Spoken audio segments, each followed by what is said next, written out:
Hi everyone, Curtis J. Washington here. Thanks for tuning in. And today I wanted to talk a little bit about a challenge that probably a lot of us have faced. I know I have faced this from time to time, and that is analysis paralysis.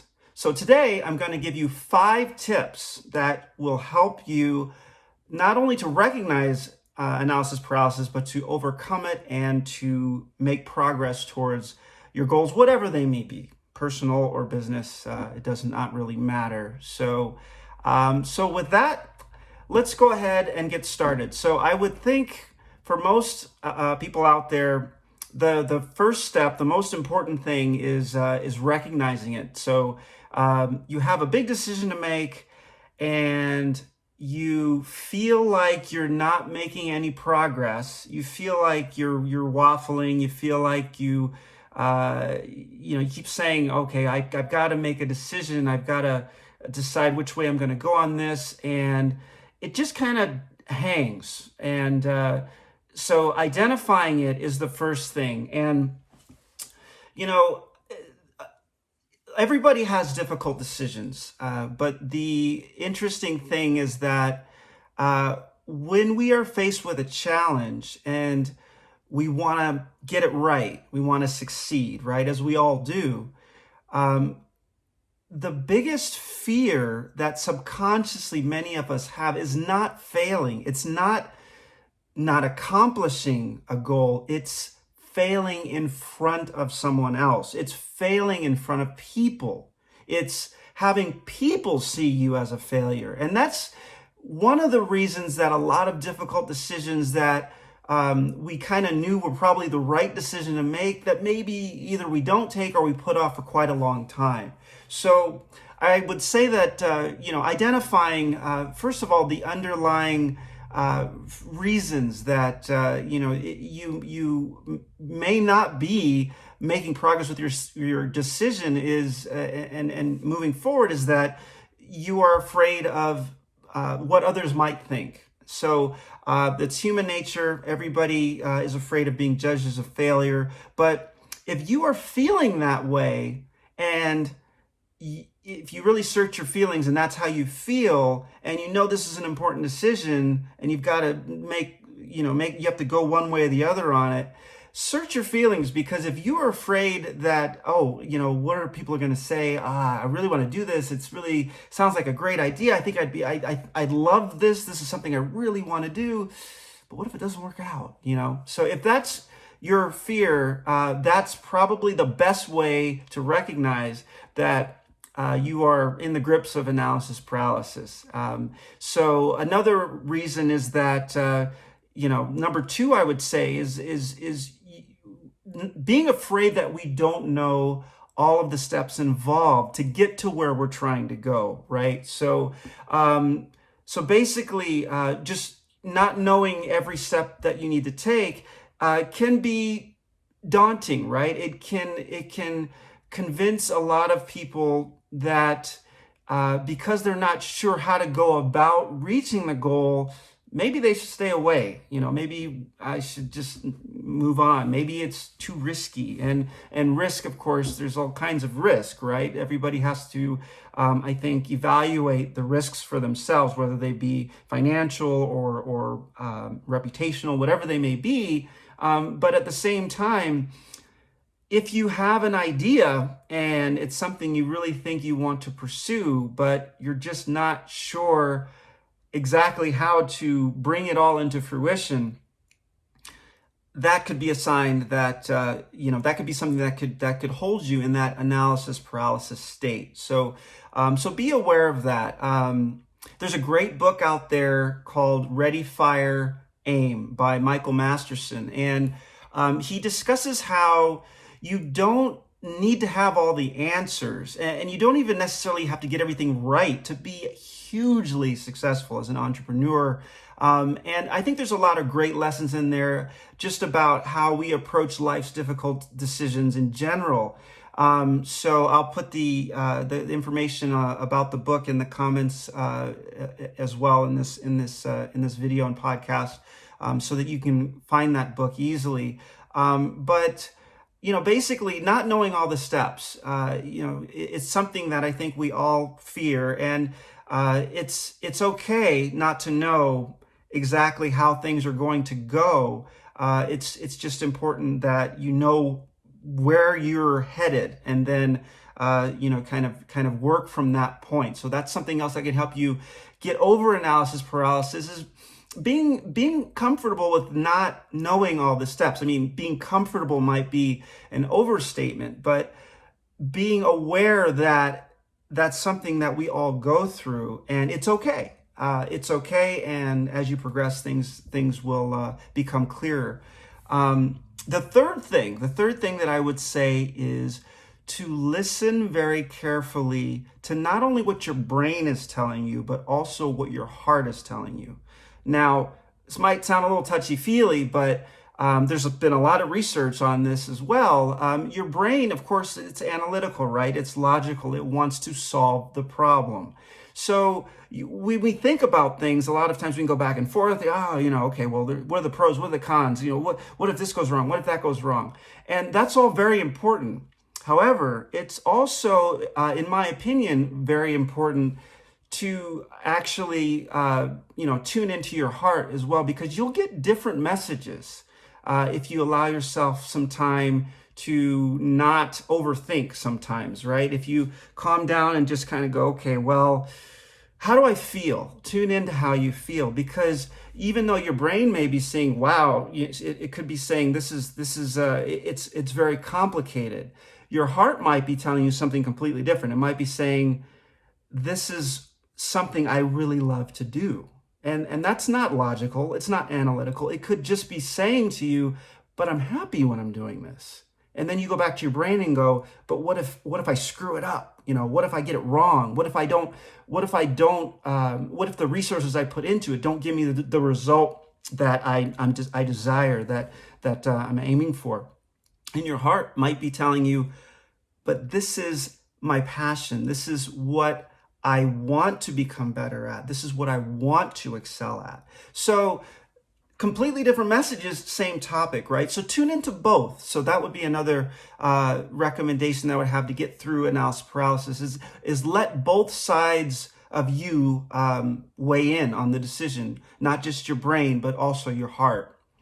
The fourth thing that I would recommend to get over that hump of analysis paralysis is to take the first step. So just to get out there and take a step. Now, I'm not saying to go out do anything foolhardy or dangerous. Obviously, if you've never skydived before, don't go up and try to skydive without making sure you know exactly, what you're doing, and have some very good guidance. And building a business is the same thing. Of course, you wouldn't go out there without seeking some professional, advice, feedback, input. Any decision you would make, of course, you'd want to think about the resources you have around you to help you make a decision as well. But to take the first step, Martin Luther King Jr., one of my favorite quotes by Martin Luther King Jr. Is to take the first step in faith, right? You take the first step in faith, and you don't have to see the whole staircase. Just take the first step. So, and I interpret that to mean that, as you start to do things become apparent, things become more clear. You become aware of options you didn't even realize you had. In a lot of cases, when I found myself working on things that were very difficult, that I wasn't sure which way to go when I got started, but knew what I envisioned the end result to be was, once I started taking those first steps, I started realizing, you know what? I could ask this person. There's this resource that's available. I never thought about going at it from this perspective. Oh, look at this. Someone's already done a little bit of research on this. I can tap into some of that as well. So if you take that first step, it's amazing that, things become more clear as you go on. And the last thing I'd like to say on this point is that we can get hung up on the result. We can get hung up on what we want to accomplish, what the goal is.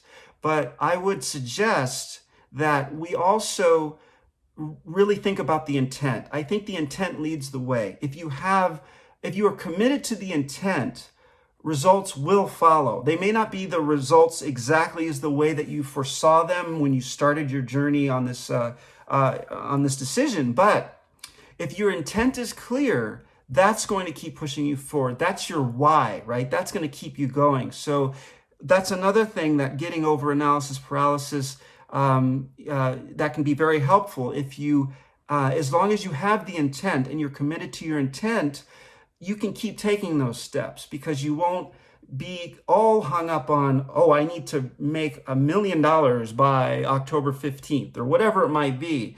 You'll be more committed to, I want to make these changes. I think these things are valuable and I want to share them with others. I believe there will be, some monetary benefit once I start to show the world the value of what I have to offer, right? So definitely commit to the intent.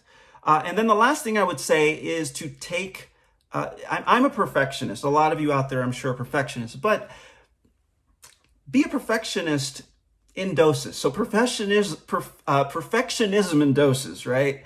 Planning is absolutely important. You always want to give 100%. You always want to get out there and do the best that you can.